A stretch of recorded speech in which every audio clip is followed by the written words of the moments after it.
Bismillahirrahmanirrahim. Alhamdulillahi rabbil alamin wassalatu wassalamu ala rasuli rabbil alamin nabiyyina wa habibina wa qudwatina Muhammad ibn Abdullah wa ala alihi wa sahbihi wa man walah, amma ba'du. Muslimin dan muslimat, para pelajar sekalian, Assalamualaikum warahmatullahi wabarakatuh. Alhamdulillah, kita syukur pada Allah Azza wa Jalla pada hari ini 3 hari bulan 8 2021 kita teruskan perbincangan kita dalam kitab Hikayatun Fiqhiyatun Mukhtarah.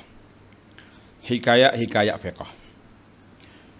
Perbincangan kita dalam siri ini iaitu perbincangan tentang pakaian dalam solat bagi lelaki dan juga etika berpakaian menurut Islam.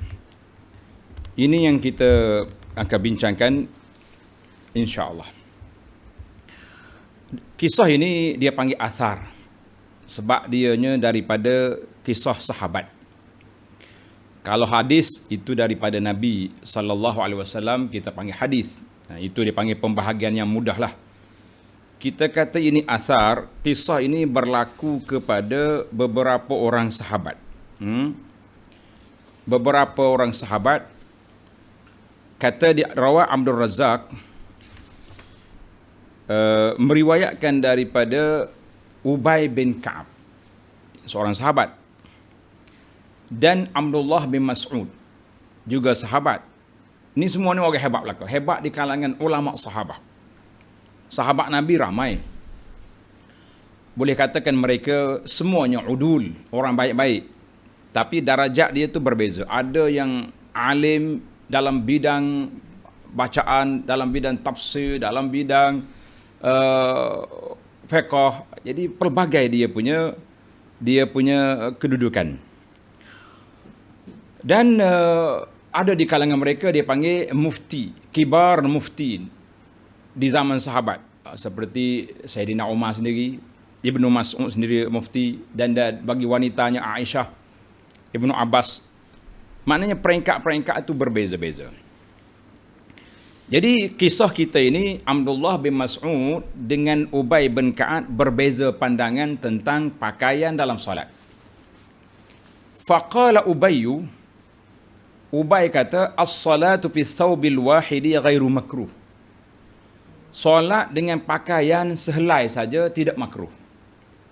Mana pakaian dia, orang Arab ni ada dua kain dia pakai. Dia panggil izar dengan rida. Izar kain bawah, kain sarung tu panggil izar. Rida kain yang kita pakai belah atas. Macam tuan-tuan pakai kain ihram, kan? Kita pakai kain ihram tu dua helai. Yang bawah tu nama dia izar, yang atas nama dia rida. Kata di Ubay, siapa yang pakai selai je, bawah saja tak makruh. Wa qala Ibnu Mas'ud, innama kana dhalika wa fi siyabi qillah. Ibnu Mas'ud kata, memanglah sewaktu awal-awal dulu ramai di kalangan kita tak ada baju, tak ada baju, pakaian tak banyak, jadi orang pakailah selai, pakai bawah saja. Baju belah atas tak ada. Faqama Umar. Maknanya pandangan Ibnu Mas'ud tidak elok, makruh pakai kain selai saja untuk solat. Bila dengar dua sahabat ini berbeza sedikit pandangan, faqama Umaru 'alal mimbar. Sayyidina Umar bercakap di atas mimbar, faqala al-qawlu ma qala Ubay. Pandangan apa yang disebut oleh Ubay, maknanya pakai selai kain pun tidak makruh. Walam ya'lu Ibnu Mas'ud, namun begitu pandangan Ibnu Mas'ud juga tidaklah satu pandangan yang pelik, yang kurang. Maknanya dua-dua pandangan tu boleh. Sayyidina Umar campur dua pandangan, kemudian kita hurai nanti. Idza wassa'allahu fa'ausi'u. Umar kata, apabila Allah luaskan rezeki kamu, maka luaskanlah pakaian. Jangan duk main, tak apalah, kita pakai satu helai pun dah sah solat dah. Pakai selah je lah, pakai kain sarung je, baju tak ada, pergi solat. Nah. Jama'a rajulun alaihi thiyabah. Jadi siapa dia ada pakaiannya banyak, pakai biar lengkap lah. Kain sarung pakai, kain baju pakai. Shalla rajulun fi izarin warida. Ada orang yang solat pakai kain sarung dengan pakai rida, pakai kain selimut di atas.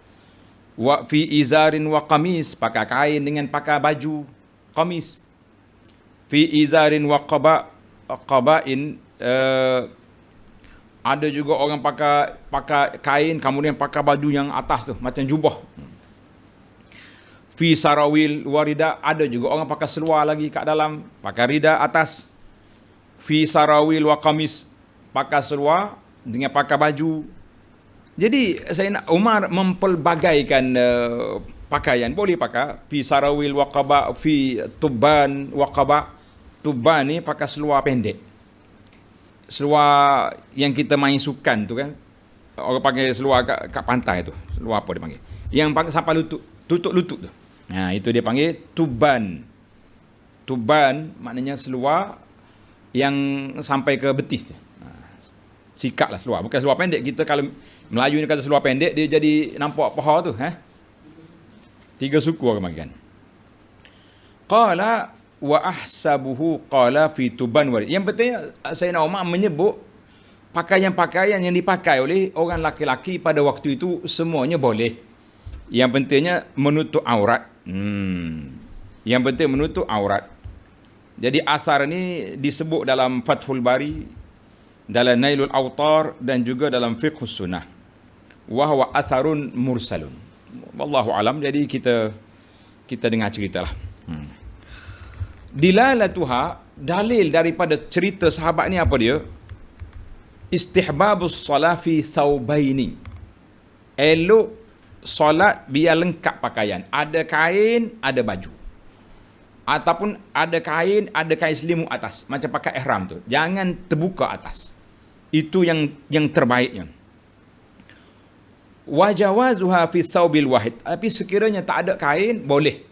Maaf, tak ada baju, tak ada rida, tak ada kain selendang, kain selimut, boleh je kita pakai kain sahaja.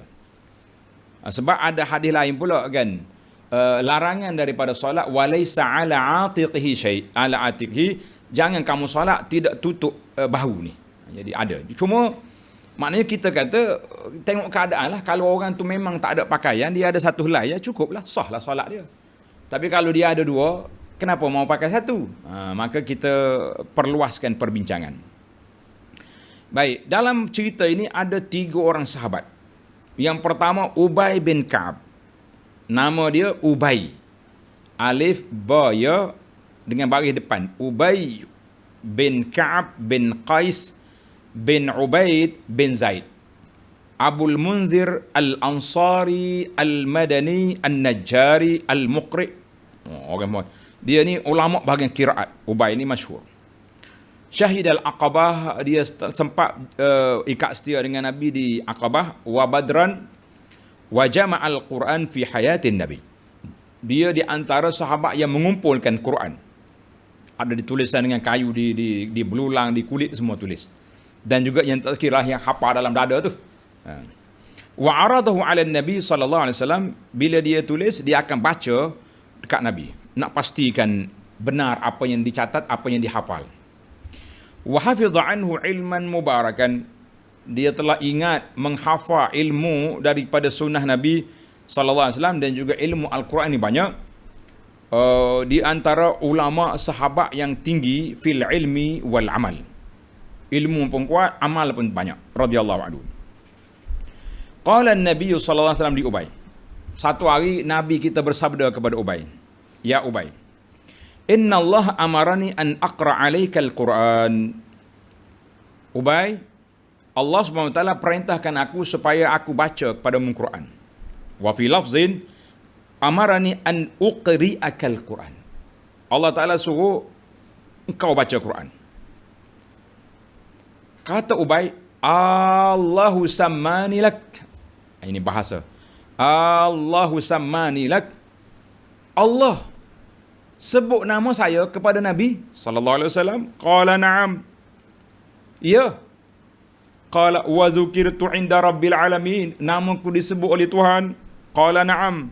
Fazarafat ainahu, menangis Ubay radhiyallahu anhu. Allah, hadis sahih dikeluar oleh oleh Bukhari fi suratil Bayyinah. Masya-Allah. Ubay terkejut.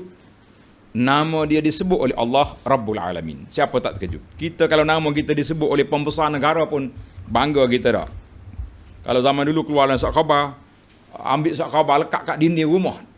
Besar-besar dia punya kenyataan akhbar. Sekarang ni letak di Facebook lah kan, pamerkan di Facebook besar-besar. Wasa'alahun Nabi sallallahu an ayatan fil Quran azim. Ayu ayatin fil Qur'ani a'zam. Satu hari Nabi buat teka-teki. Sahabat Ubay, manakah Al-Quran, ayat Al-Quran yang paling afdal dalam Quran, dalam 1000 lebih ayat tu, manakah ayat yang paling afdal? Qala Ubay, Allahu la ilaha illa huwal hayyul qayyum. Apa itu? Ayatul Kursi. Surah Al-Baqarah 255, fadaraba Rasulullah sallallahu alaihi wasallam sadrahu. Rasulullah tepuk atas dada Ubay. Wa qala liyahnikal ilma abal munzir. Tahniahlah kamu, Allah Taala beri kepada kamu ilmu yang tinggi, ya Abal Munzir, itu gelaran dia. Hadis ini dikeluar oleh Imam Muslim. Hani'an lak, mana tahniahlah. Ini kedudukan Ubay. Tuan-tuan mungkin terkejut, kenapa pula ayat kursi? Kita kata ayat kursi itu ayat yang paling afdal. Jangan bertukar. Ada pun surah yang paling afdal, surah Al-Fatihah. Kita kena ingat, surah Al-Fatihah. Ayat kursi, lain tu. Macam hari juga, hari Arafah. Malam Lailatul Qadar. Kita tak, setiap masa tu ada surah, ada ayat pun ada. Wa qala Anas radhiyallahu anhu, jama'al Quran ala ahdi Rasulillah sallallahu arba'atun. Pengumpul Quran zaman Nabi 4 orang, semuanya dari kalangan Ansar. Ubay bin Ka'ab, Muaz bin Jabal, Zaid bin Thabit, Abu Zaid ahadu umumati. Abu Zaid ni salah seorang daripada 4 saudara aku, kata di Anas. Hadis sahih rawahu At-Tayalisi wal Baihaqi fil Kubra wa ghairuhum.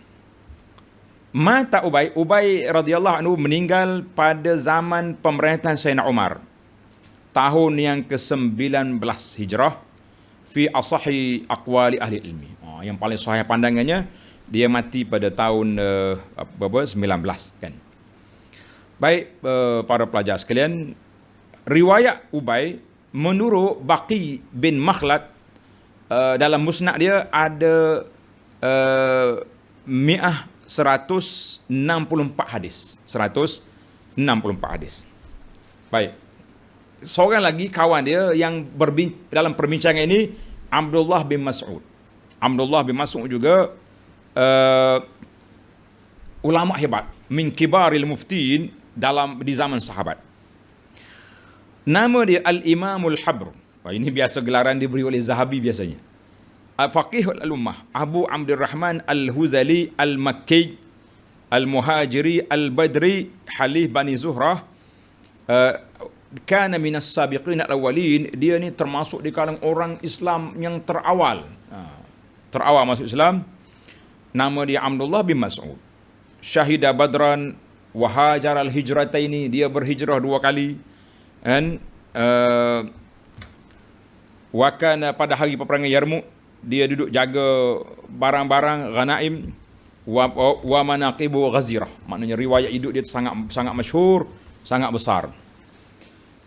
Ittafaqal Bukhari wa Muslim. Imam Bukhari dan Muslim sepakat meriwayatkan hadis yang diriwayat oleh Abdullah Mas'ud, iaitulah 64 hadis. Bukhari sahaja keluar 21 hadis, Muslim sahaja keluar 35 hadis. Baqi bin Makhlad meriwayat bil mukarrar sebanyak 840 hadis.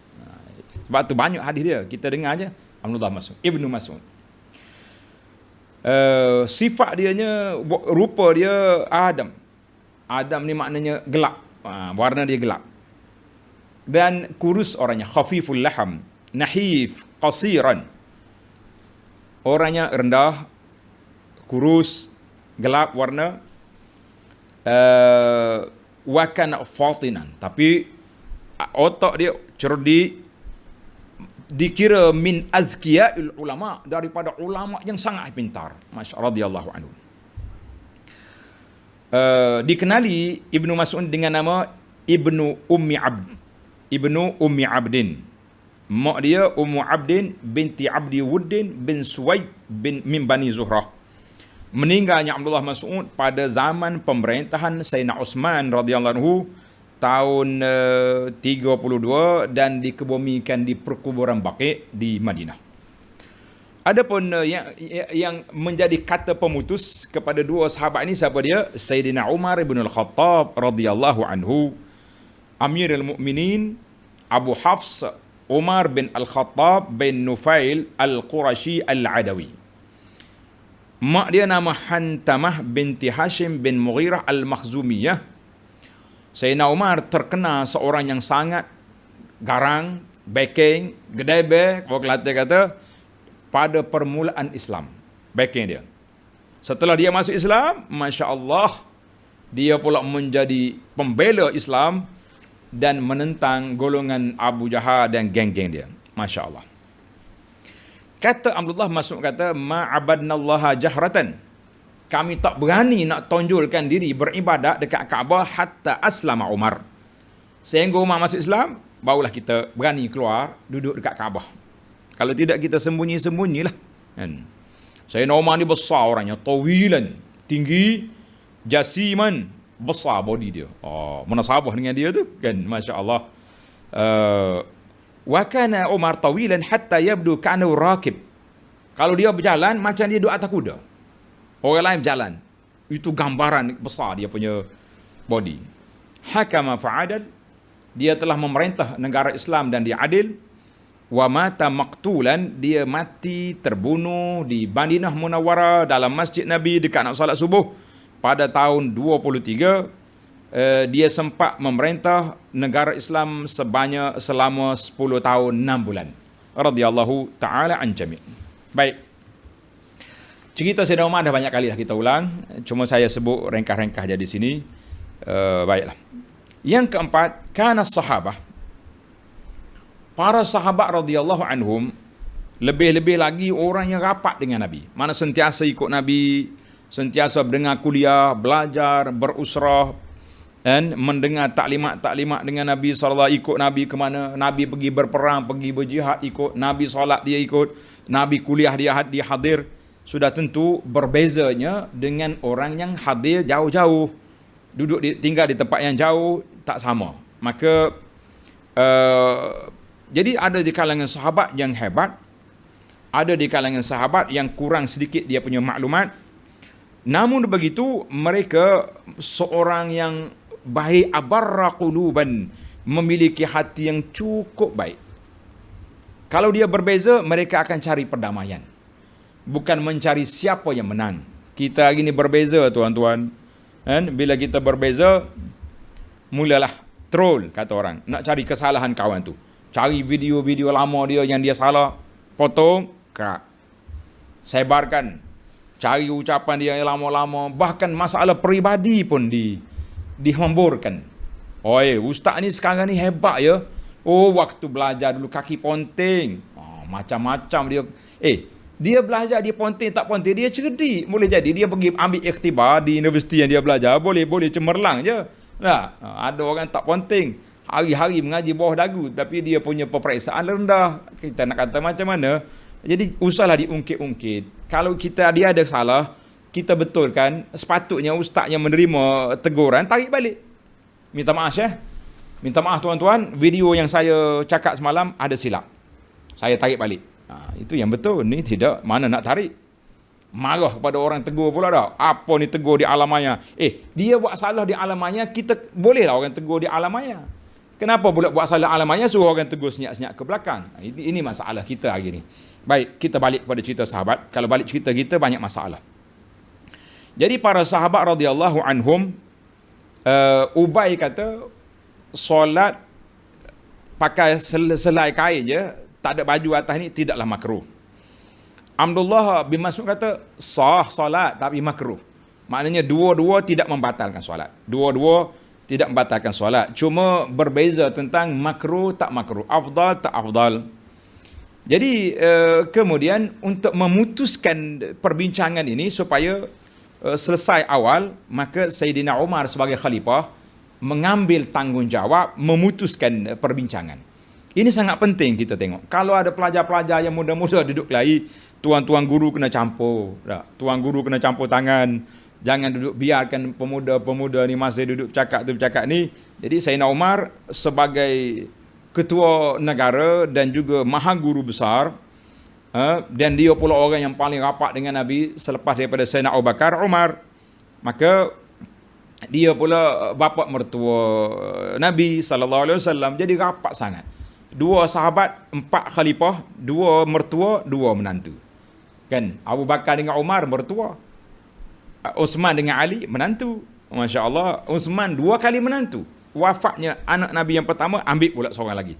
Kita kata ini, kalau orang boleh buat menantu 2 kali ni, mertua sayang sangat lah tu kan. Baik. Maka bila Umar naik mimbar, dipuji dua-dua. Apa yang dikata oleh Ubay betul. Apa yang dikata oleh Ibnu Mas'ud tak kurang juga betulnya. Cuma Umar bagi jalan tengah. Dia kata apa? Apabila Allah perluaskan rezeki pada kamu, perluaskanlah pakaian kamu. Jangan duduk sempitkan. Jangan duduk kira boleh je. Kan? Dah kita hukumnya pakai satu helai pun sah solat. Pakai satu helai je lah. Umar kata, apabila Allah perluaskan, luas. Mana kita pakai cantik-cantik. Nak pergi masjid pakai kain, pakai baju, kamis, pakai kopiah lagi. Kalau ada serban, letak serban atas bahu kita ni, atas. Yang ni pakaian yang menampakkan kita tu rasmi pergi menghadap Allah Azza wa Jalla dalam ibadat yang begitu besar, dalam begitu ibadat yang begitu besar. Ini satu perkara yang penting. Jadi Sayyidina Umar telah meluruskan dua-dua pandangan dengan sedikit nilai tambah. Jadi kata-kata Sayyidina Umar tadi bagi anda sangat-sangat besar. Umar kata apa? Iza wasa'allah, tengok, fa'ausi'un. Bila Allah perluaskan rezeki kamu, perluaskan juga penggunaan pakaian kamu. Janganlah nampak bakhil sangat, terutama sekali sewaktu nak ibadat kepada Allah. Waktu nak pergi pasar, pandai pula cari pakaian yang comel-comel, nak pergi berjabat. Tapi bila nak pergi masjid, lain pula cerita. Kita kata jangan. Baik. Yang keenam, Sayyidina Umar radhiyallahu anhu mengatakan bahawa solat pakai kain dengan baju itu mustahabun mandubun ilai wa huwa aula. Mana pakai 2 helai itu lebih baik, lebih utama. Tapi pakai sehelai harus. Kita kena bincang tentang keharusan ataupun masalah sah ke tak sah. Sah. Cuma kita kena tengok realiti. Contohnya, kalau orang tu miskin, dia ada selai je, dia pakai satu helai, bolehlah. Kita nak kata apa? Kalau kita rasa tak selesa mata, kita tengok dia pakai selai je, ambil kain, kita bagi dengan dia. Kita contohnya kita pergi masjid, kita pakai baju. Serban ada atas ni. Tengok kawan tu tak ada baju. Ada kain je. Kita ambil serban kita, perak. Saudara, selimut ni. Selesai masalah. Kita kadang-kadang banyak duk kritik, tak banyak mencari penyelesaian. Kan? Tak banyak mencari penyelesaian. Banyak provokasi. Apa dia ni? Itu je lah. Wailul likulli humazatil lumazah. Allah Ta'ala jangan kata. Ingat kepada orang yang suka perli-perli, cebik-cebik muka ke orang tu. Jangan jadi. Kita selesai masalah. Dia tak ada baju, kita bawa baju. Jadi bagi orang yang kaya, ada pakaian, jangan pakai sehelai. Maka Islam mengajar kepada kita supaya berlapang dada dalam perkara-perkara yang ada khilaf. Dan dalam sebuah hadis yang diriwayat oleh Amr bin Shu'aib an abihi an jaddihi, qala sallallahu alaihi wasallam, inna Allah yuhibbu an yura atharu ni'matihi ala abdihi. Allah SWT bila dia beri nikmat kepada hamba dia, Allah suka tengok kesan nikmat itu ke atas orang tu. Kita ni nikmat ada, duit banyak, biar nampak kesan nikmat tu. Mana pakaian kita pun taklah serebeh. Saya tak katalah mesti yang mahal-mahal, tidak. Tapi kita pakai baju yang bersih, yang comel, tak semesti mahal. Nak jubah Al-Haramain 50 rial pun masih tak semesti kena beli jubah Arab pakai sampai berapa ratus selai. Ana mula-mula dapat jubah mahal ni sewaktu saya pergi ke Qatar. Dijemput oleh sahabat saya. Dia kata, "Ustaz, petang ni kita ada masa relax sikit, tak ada kuliah, kita pergi kedai potong baju. Pergi tengok berapa harga ni." Dia kata, "Ustaz, pilih nak kain mana?" Tengok 500 rial. Kata, "Jangan. Saya boleh 5 helai kalau buat di Madinah ni 500 rial ni. Kenapa saya nak mahal?" Jadi kita tak kata nak mahal-mahal. Kita ambil yang cantik, tapi nampak keindahan tu comel. Nah, sama juga. Rumah kita biar sederhana ada, dan tengok orang miskin, biarlah keluar poket kita tu keluar berjalan duit. Ni dak bakhil pelik lah. Orang yang ada duit tak nafkah, tak infak, tak bantu orang miskin, mana orang ni tak menunjukkan kesan nikmat yang dia ada. Bakhil, nak kumpul lagi ada. Baik, Allah Ta'ala bila dia beri nikmat kepada hamba dia, Allah suka tengok kesan nikmat yang diberi itu, biarlah nampak, oh dia ni Masya Allah, Allah perluahkan rezeki dia. Orang lain juga, orang miskin di kampung, dia dapat menumpang rezeki yang dia ada. Kita kata Alhamdulillah. Baik, jadi para pelajar-pelajar sekalian, itu pakaian minima dalam solat kita hanya pakai di antara pusat dengan lutut. Pakai kain sarung, selepas daripada pusat, atas pada pusat, bawah pada lutut sikit, sah dah salat kita tu. Cuma dari sudut adab etikanya kenalah pakai biar cantik. Isu yang ketujuh, wa fi dhilli hadhihi ta'limat, daripada taklimat yang kita dengar ini, Islam menggalakkan supaya kita masyarakat Islam ni apabila berkumpul solat Jumaat, solat Jumaat, solatul Aidaini, solat Hari Raya, supaya kita pakai pakaian yang sesuai dengan perkumpulan Islam, duna mubalaghah, tanpa, bukanlah melampau sangat, tapi orang panggil biar nampak indah.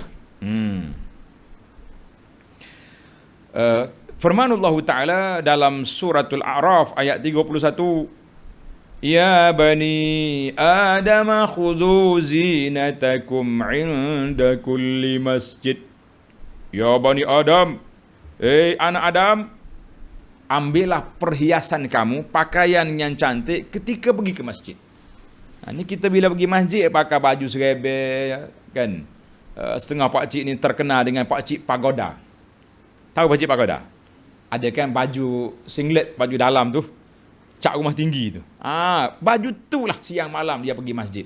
Sampai orang kenal, "Pak Cik mana?" Pak Haji Pagoda tu lah, baju lain tak pernah pakai. Nah, kita tak nak sampai begitu kan. Ni waktu nak pergi pasar, cantik pula pakaian lain. Maka nak pergi masjid, maka wa minas sunnah, di antara sunnah yang kita kena hidupkan bila nak pergi masjid, yata'attar. Ini bagi orang lelaki kena pakai wangian, wa tatayyab, pakai wangian yang baik-baik. Kalau ada rambut panjang, letakkan minyak. Jangan pergi dengan rambut macam baru bangun tidur, kata orang macam rambut hatu raya gitulah. Biar comel. Nak pergi masjid, biar lengkap. Dalam hadis yang riwayat oleh Imam Ahmad bi sanadin sahih, qala sallallahu alaihi wasallam, haqqun ala kulli muslimin al-ghuslu wat-tibu was-siwak yaumal Jumaah. Menjadi kewajipan seorang muslim mandi sunat Jumaat, kalau mandi wajib lagi baik kan, pakai wangian dan juga bersiwak pada hari Jumaat. Kena pergi hari Jumaat. Artinya setiap ada hari-hari perhimpunan kita kena pakai baju yang cantik. Ibnu Umar radhiyallahu anhu meriwayatkan daripada Nabi sallallahu alaihi wasallam, "Idza shalla ahadukum falyalbas thawbaini." Kalau kamu nak solat, pakailah dua helai kain dengan baju. Fa innallaha haqqu man tuzayyinalah. Allah menghadap Allah Taala lebih berhak untuk kita berhiaskan diri kita. Hadis ini rawahu At-Tabarani wal Baihaqi wa huwa hadisun sahih kama fi sahih al-Jami' as-Saghir. Baik. Itu kata Ibnu Umar. Kata Al-Hasan bin Ali, cucu Nabi radhiyallahu anhum, annahu kana idza qama ila shalah, bila Hasan nak bangun solat, labis ajwad, dia akan pakai pakaian yang tercantik yang dia ada. Allahu akbar. Orang tanya Syekh Hasan, cucu Nabi sallallahu alaihi wasallam, kenapa tuan bila pergi masjid pakai baju segak? Qala innallaha jamilun yuhibbul jamal. Allah Taala itu indah, jamil, dia suka kepada keindahan. Fa atajammalu li rabbi, aku berhias ni sebab nak menghadap Allah Tuhanku. Masya-Allah. Mulia. Jadi kita hari ni pula masya-Allah nak pergi masjid pakai baju yang iyalah baju biasa-biasa je. Kata orang kalau orang laki-laki, orang perempuan pakai baju kelawar, yang orang Arab dia pakai baju tidur, dia panggil bijamah. Bijamah baju tidur. Tapi kita sini kalau pakai baju lengan pendek yang Arab tu tak jadi masalah kan. Tapi bagi orang Arab itu baju tidur. Sebab tu dia terkejut tengok orang Malaysia ni, orang besar ke, ingat pergi masjid ni biasa pakai baju lengan pendek tu, jubah lengan pendek. Bagi Arab itu baju tidur, uruf. Jadi kita kena bagi tahu Arab, Tok Syekh kita tu, dah. Bagi dia orang Malaysia ni pakai jubah dia tu. Oh, ajaib Allah, dia kata. Dah, orang besar pakai macam ni, kalau tempat kami tak boleh ni. Itu dia panggil uruf. Mana adat setempat kita kena faham. Kalau kita duduk di sini tak apalah. Sebab tu anak tengok setengah pakcik kita ni duduk depan hotel di Mekah, di Madinah, tak pakai baju. Dia ingat macam dia buat kedai kopi di kampung dia. Lah kata pakcik, pakai baju cik. Sini orang tak buat lagu ni. Malu kau orang Malaysia jatuh standard pakcik. Saya ni pelajar Malaysia sini jatuh dia punya standard. Pakai baju dia. Macam-macam orang kita. Baik. Yang ke-8, bagi orang yang bekerja. Yang bekerja di pejabat tak masalah. Duduk dengan ekornya, dengan wangian-wangian. Tapi yang bekerja mekanik, yang bekerja di tempat panas. Jadi kalau masuk waktu solat, nak pergi solat, tukarlah baju tu dulu. Kan? Pergi, kita bawa satu helai lagi. Kita pergi ambil wuduk siap-siap basuh, pakai baju lain untuk masuk masjid. Nanti selepas solat, nanti tukar balik uniform untuk pergi kerja. Jangan pula naik atas masjid dengan pakaian, dengan berpeluhnya, dengan pakaian-pakaian yang orang panggil tak cantiknya.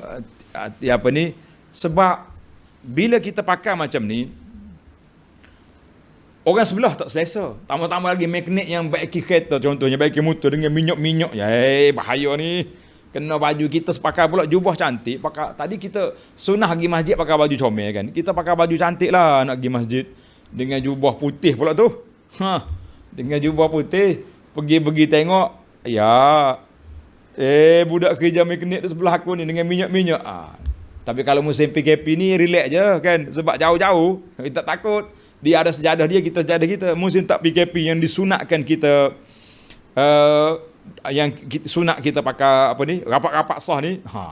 Jadi kita kena dipanggil Nabi kita sebut kena ada lah, seorang itu kena ada thawbul lis-salah wa thawbul lil-mihnah. Mana pakaian untuk solat dan pakaian untuk kerja. Tapi kalau uniform pejabat, kerja yang relax, sejuk, tak ada masalah itu, la haraja, tidak ada masalah untuk tuan-tuan pergi solat di surau, di masjid. Kita kena ambil kira dua-dua lah. Kena ambil kira dua-dua. Artinya jangan cuai dalam pakaian dan tak payahlah terlampau sangat nak pergi masjid ni sampai berkelak kita punya jubah yang berkelip-kelip lah. Itu jadi perhatian orang pula. Dia kata, pak cik ni pelik ni, masuk angin ke macam mana. Jadi menyebabkan orang jadi mengumpat kita pula. Jangan. Kita jangan buka pintu umpatan. Jangan buka pintu umpatan kepada orang. Bila kita buat benda pelik, orang bercakap hak kita. Bila bercakap hak kita, dia berdosa. Jadi kita pakai biasa-biasa je, tak apa. Masya Allah, tabarakallah. Baiklah. Artinya, kita kena jaga semua. Kan? Satu lagi, ni masyarakat kita, bila dia buka seluar dia, baju yang dia pakai seluar yang bau-bau macam-macam, dia tak betul-betul depan dia solat. Kita nak sujud bawah seluar dia pun tak sedap hati. Jadi eloknya tuan-tuan dan tuan-tuan lah. Saya fokus ke tajuk kita malam ni untuk pakaian laki-laki dulu ni. Jadi eloknya bila kita pergi solat, kan, kalau seluar mihnah kita tadi, baju yang kita pakai untuk kerja, kita bawa beg atau plastik, masuk dalam tu, duit-duit semua kita simpan dalam poket kita. Tinggal baju yang kotor tu kat belakang, tak jadi masalah. Orang pun tak nak ambil takkanlah orang mari nak ambil baju bandar, seluar awak pergi jual baju bandar, berapa harganya. Kan? Maka kita kena ambil kira semua. Dan ambil kira semua. Jangan bawa bau-bauan yang busuk dalam masjid. Dan jangan pula pergi dengan terlalu melampau berhias-hias. Baiklah. Isu yang ke-9, adapun du'afa, orang yang dhaif, kan. Orang yang dhaif yang tak ada pakaian, biar dia pakai apa yang dia ada. Kalau dia ada selai kain je dia boleh solat, selailah. Cuma kita yang tengok dia, yang tak selesa dengan pakaian dia, bantulah dia. Pak cik ni sian dia. Aku tengok 5 hari dia pakai baju yang sama ya. Kalau dia pakai jubah tu, apa salahnya kita pergi beli jubah RM30, RM40 bagi pak cik. Ini saya bagi khas untuk mari masjid. Lepas solat pak cik simpan balik. Nak pakai baju buruk pergi kerja silakan, tapi untuk masjid saya minta ni. Sebulan lagi kita bagilah pula. Ini untuk hari Jumaat je pak cik pakai. Masya-Allah. Harmoni kita masyarakat. Ni kita asyik duk kutuk ya orang, kan? Kutuk ya orang, kita tidak menyelesaikan masalah. Pasal tu ada seorang pemuda ni, dia nak komen orang tak pergi masjid. Dia pun pergi jumpa Syekh. Syekh, apa pandangan Syekh kepada ni? Kumpulan orang tak pergi masjid ni. Dia ingat Syekh nak ceramah. Nak ceramah. Haram, dosa besar, lembu kenyang. Tok Syekh ni faqih, orang bijak, alim dalam bidang dakwah. Dia tengok muka orang komen ni, bukan nak cari penyelesaian ni, mari nak komen. Dia kata senang je. Awak AJK masjid, awak orang pendakwa-pendakwa di sekitar ini, mudah je nak selesai masalah dia. Apa dia? Pergi pegang tangan dia, bawa ke masjid. Selesai masalah. Tapi kalau awak duduk bincang 4 hari 4 malam sini, hari-hari duduk bagi pahala kamu kepada dia, akhir kali di akhirat kamu jadi muflis. Buat apa? Kita dengan orang miskin macam tu. Kalau kita tengok dia ni, tapi ada setengah orang ni bahasa jenis menyimpan barang-barang, ada juga. Bila kita bagi kain sarung baru dia, kita bagi kopiah baru, kita bagi baju baru, dia simpan dalam almari. Dia yang mari masjid, baju tu juga. Ini tak boleh. Ini kita kena motivasi balik. Mana baju saya bagi pakcik? Simpan dalam almari, hantar balik. Saya nak pakcik pakai. Kalau pakcik pakai, minggu depan lusuh baju ni, saya beli lagi yang baru. Baru betul. Ni simpan. Lepas tu kita duduk mengumpat dia. Jangan umpat. Pakcik, baju tu nak ke tak nak? Nak. Kalau nak, pakai. Ada setengah orang, Masya Allah, dia panggil pengumpul barang-barang. Masya Allah, pengumpul barang-barang. Ada seorang pakcik, bila dia uzur, kena balik, anak dia mari ambil lah barang-barang dia tu. Masya Allah, satu van barang, entah ambil, dia kumpul di mana, penuh dalam pondok dia duduk atas barang. Rupanya dia kumpul. Kita tengok dia ni uzur je, nampak lemah je, orang bagi derma sana sini. Rupa dia kumpul barang-barang. Masya Allah, tabarakat. Ada orang penyimpan barang-barang. Kita tak nak, kita nak guna barang-barang kita, biar jadi hak kita, kan. Baiklah, jadi kalau orang miskin yang tak ada pakaian, kalau dia pakai cukup syarat, alhamdulillah cukup. Maka yang terakhir, yang ke-10, jadi kita kena ingatlah balik bahawa kata-kata pakaian yang kita pakai itu biar ada syarat dia.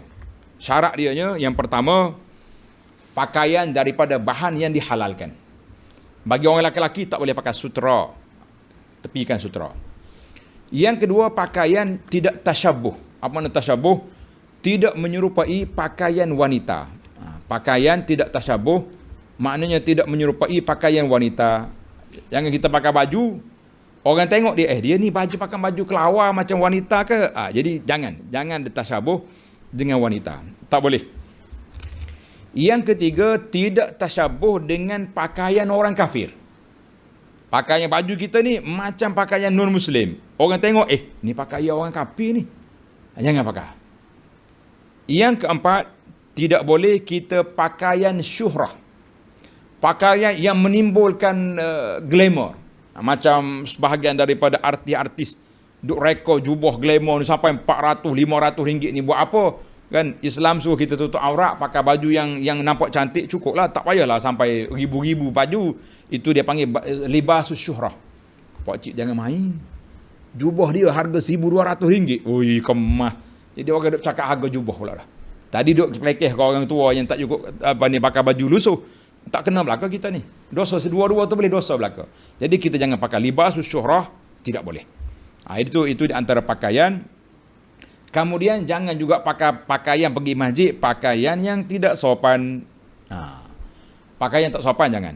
Macam pakai baju gambar tengkorok kan, gambar tengkorok. Baru ni saya cerita dah, kita jumpa satu baju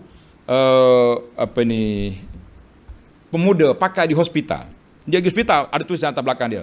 Dia tulis apa pakaian dia? Menarik juga, kita menarik perhatian saya lah. Dia tulis, biar putus cinta, jangan putus rokok.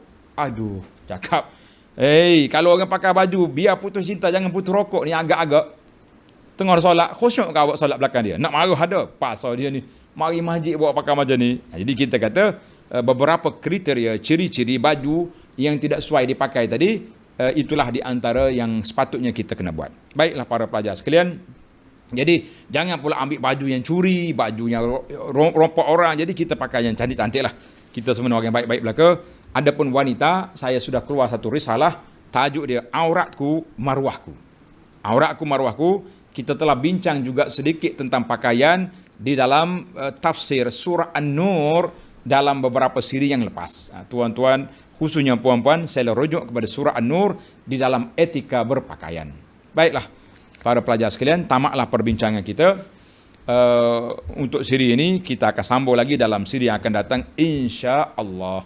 Subhanakallahumma wa bihamdika asyhadu an la ilaha illa anta astaghfiruka wa atubu ilaik.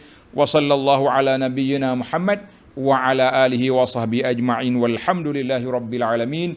Wassalamu alaikum warahmatullahi wabarakatuh.